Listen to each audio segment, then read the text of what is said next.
Hello दोस्तों, कैसे आप लोग। हमें पक्का उम्मीद है कि आप लोग सही होंगे। तो साकिर जे ब्लॉग में आपका स्वागत है। और हम मलेरकोटला के अभी एक किले के पास आए हैं घूमने के लिए। आपको हम दिखा देते हैं वो किला का पूरा नक्शा। चलिए देखिए।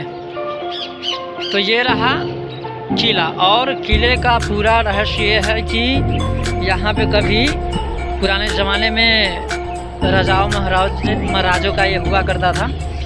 अभी तो ये पूरा खंडर जैसा बन चुका है।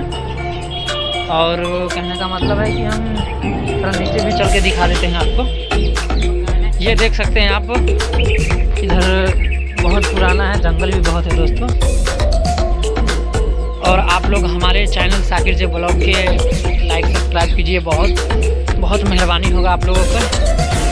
देख सकते हैं कितना जंगल में हम लोग आए हैं। ये देखिए कितना जंगल है।